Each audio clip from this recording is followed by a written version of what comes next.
If a stranger in a coffee shop asked you, "When has God shown up in your life?" you might find the question a little odd. But if you paused, chances are you'd have a story to tell.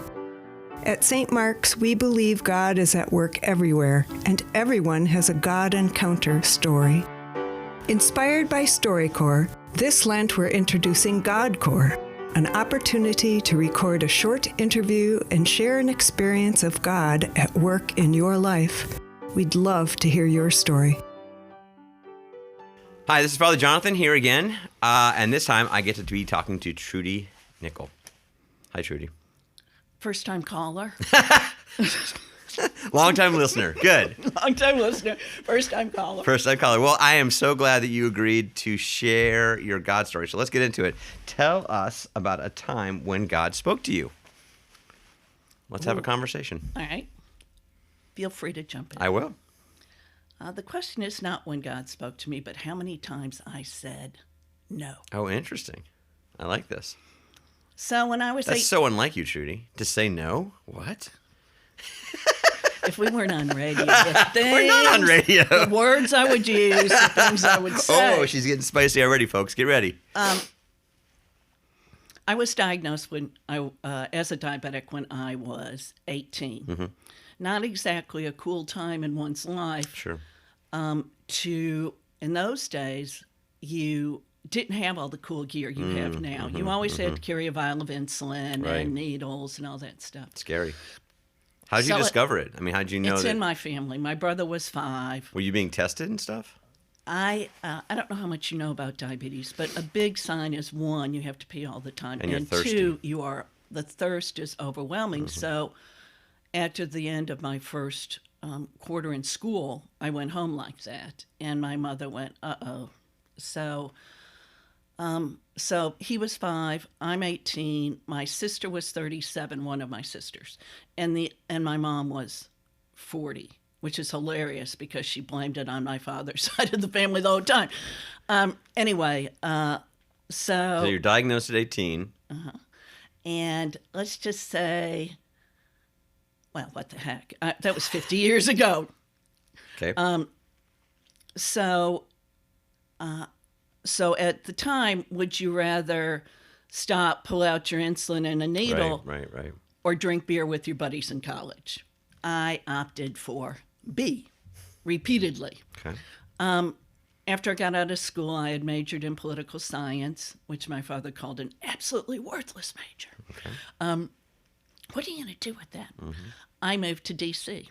because my friends call me Miss Smith Goes to Washington, because I had that whole stars in my eyes. You're ready to change the world. Gonna change the world. And you have your new diagnosis of diabetes, and you're not being responsible about it, and then suddenly God does what? Right. Well, I went to D.C. and worked for one of the political parties, which doesn't need to be a part of the conversation necessarily. Yep. I worked for their national committee. Okay. And during my time there, I worked in what we would call the field. And when you were in the field, you had territory, of course. And there was a team of us, and this would have been in the early 80s. Okay. There were a team of us, me and 4 or 5 guys, I can't remember at this point in time. And we covered everything from North Carolina over through Louisiana, except for Florida, because you Floridians just did not fall in the mold. Hey, I'm not saying I'm a Floridian anymore. Come on now. Keep me out of this. This is your story. Just like other Southerners. This is your story, not mine. It was a hard-paced life. Okay. When you work in politics, as I'm sure a lot of other folks have, it is not a 9-to-5 job. You are at it, I would say, about 12 hours a day. The back of my car was full of nothing but empty McDonald's bags. Okay. McDonald's for breakfast, lunch, dinner. Gross. Yes. Fast way to scurvy. Yeah. Go ahead. So then during that time period, it was the Reagan reelect. It was 84. Okay. And though I was able to do some very cool things, I went to the national convention. In the interim, my body is just... So, and I know you also don't know this about me, but I'm quite stubborn and pig-headed about certain things. That was enlightening. Who would ever have guessed? I know. Not a single friend would say that about you. So All your enemies would. Yes, I have always had the attitude of I am not going to let this beat me. I love that about you. I'm not going to let the diabetes beat me. I love that about Forget you. it. You're a tough girl. The first incident was, I had to wear grown-up shoes all the time, and feet are a very big deal for diabetics. Okay. So I was in heels. I got an ulcer on a toe, and wham, that one went. Bad, right? Then a little bit, and then the tapping on the shoulder started. From God. And your body. Tap, tap, tap, Trudy. Your body's saying something, and where's God in this? God's going, you really need to start thinking about this. Okay. This life choice you are making. Oh, about your career. Okay, so God is interfering in your how so? Like your sleep, in your dreams, in your... I'm tired. My blood sugar is always high. How'd you know that was God? How do you know that's not just your body? Because I believe one ties in personally. Okay. That one ties into the other. Okay. Trudy, you know better. Okay. That's what you heard in your head. Well, let's just say, as I said, it was a whisper. Okay, fair. But once again, there she is. Well, nope, I'm not going to let this beat me. And this is more important than anything else in my life. Gotcha.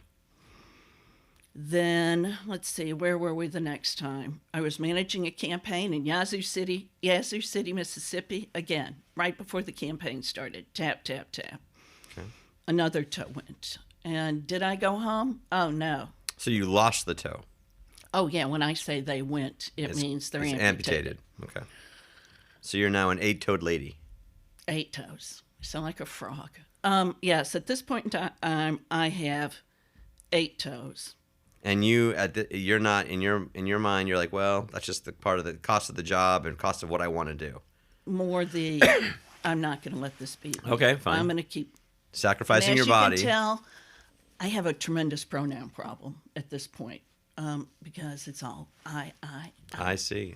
Okay. So again, a 3rd toe went, and around this point in time, I had moved out to St. Charles from the city. I lived in Chicago at this point, and my father was dying. So I also had my own business. I wasn't working for the party. I was consulting for races on issues, UN Foundation, things like that. But again, a very hard-paced life. So I move out to help take care of my father. And while I'm out there, my doctor, my primary, says, Trudy, your kidneys are going fast. Okay. You need a transplant, and you will get what we'll do is a kidney pancreas transplant. Okay. And did you think God was in that? Where do you think God was there? Well, again, it was just one more sign of what I'm doing to myself. Okay, so you're hurting yourself. Do I believe God was with me through that whole ordeal? Oh, my, yes. Okay. So my father died. You wait for organs, as you know. My father died, and my apartment in Chicago burned down. Oh, my goodness. I didn't have anything to wear to my dad's funeral, so I went downtown, and there's all these big, burly men hauling out all my burned up stuff. Oh, my goodness. And there wasn't a dry eye in the house. They were crying. I was crying. Anyway, after my father died and my apartment went, I kind of figured that it was time for me to stick around and help my mom through this transition. Okay. Still working, still driving in and out of Chicago all the time because, once again, I can do this. Okay. Me. Anyway, continued my business downtown. My mom's health started to fade. As another diabetic, she had congestive heart failure. Okay. And the economy went in the tank. So the first people that went over the side for most businesses were their consultants. Okay. So the timing came together for me to come out here and start looking after Mom. Well, I think at this point, it was shown to me that, Trudy, you've got to change your life. You cannot drive yourself at Your this health pace. was showing you this. Oh. And you think God was... I do believe God. Okay. Now, was it God's choice? No. it was my choice, the free will to Right. Ignore these things was to ignore it. But God was speaking to you in the midst of these things. Like, And hey, then Trudy, slow it down. slow it down. And I took a long walk from St. Charles to Geneva and back, and once again, a wicked ulcer. And the way amputation comes along is when the infection gets in your bone. So this is when you lost part of your leg. Yes. Okay. So I was on IV antibiotics for Right. 6 months. Yeah, bones infections are serious. And I looked at my most favorite doc, who is, we love one another like brothers and sisters. And, okay, I got it. And I said, it's time. And he said, yes. So off went the leg. Oof. I automatically, aside from feeling like it was karma retribution for something, which went out of my head very quickly. Well, we don't believe in that anyway. So. No, we don't. I then went to, Father Mark was here, and he said, why don't you go talk to this therapist that I used to see? Nice. And one of the things that I said to him early on was, I don't know how to identify myself anymore, right? You meet somebody like you, priest, St. Mark's. I didn't know what to say about myself anymore. You know, my name is Trudy Nickel. I have a boutique public affairs business. Well, that's done. And the therapist, I said, David, what do I do? And he said, the next time somebody asks you that, you look in their eyes and you say, I am a child of God. Nice. It was like getting hit in the side of the head with a baseball bat. And that resonated with you that day. The first time in my life, yes. Beautiful.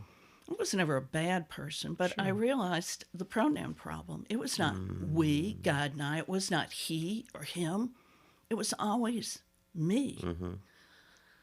And since then, I know this sounds nuts to a lot of people, but losing my leg is one of the best things that ever happened to me. Doesn't sound nice at all. Because not only of what I can share and show others, but I'm in the best spiritual shape of my life.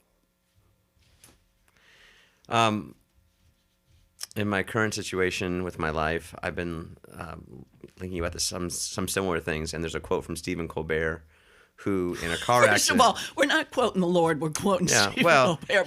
But I know exactly. I know this. Colbert lost his father and his two brothers in a car accident. He was the only one to survive, and he said he has come to a place now in his life where he is grateful for the thing that he wished had never happened. And so it sounds very much like what you're saying, is that you have become grateful that the thing that you would wish would never happen, losing 2-3 toes, and then ultimately your leg up to your knee. Right below the knee. This thing you never wish would happen has happened, and now you know it's the thing that took you off of yourself and into God's arms. Right. That's beautiful. I'm glad you think so. Thanks. Well, I mean, I'm glad you think so. I do. Teaching Sunday school is such a joy. All little kids want to know about the leg. So first lesson in Sunday school, I teach kindergarten and first graders, is they just sit and point. And I'm like, well, you guys want to know about it? They do. And I take it off. And they try and lift it over their heads like they're lifting weights. And they always say, well, what happened? And I say, well, my leg was feeling very puny. And the doctor said, and I lean in and say, now you can't tell anybody this. Right. But my doctor said that they have a spare superhero leg in the closet. And if I agree to the surgery, they will give me that super leg. Really, Miss Trudy? And I'm like, but you can't tell your parents that. It's just our secret. And I've told so many kids on the street or whatever, I'm riding my bike. That's awesome. Yeah. Well, I love that story, Trudy. Thank you for sharing it. It's beautiful. Thanks. Thank you for listening to this episode of St. Mark's Episcopal Church, GodCore. If you would like to record one of these episodes and tell your story about how you've experienced God, please use the link in the notes to schedule your time. We look forward to hearing your story, and we hope that you continue to tune in to hear ours. Thank you, and God bless you.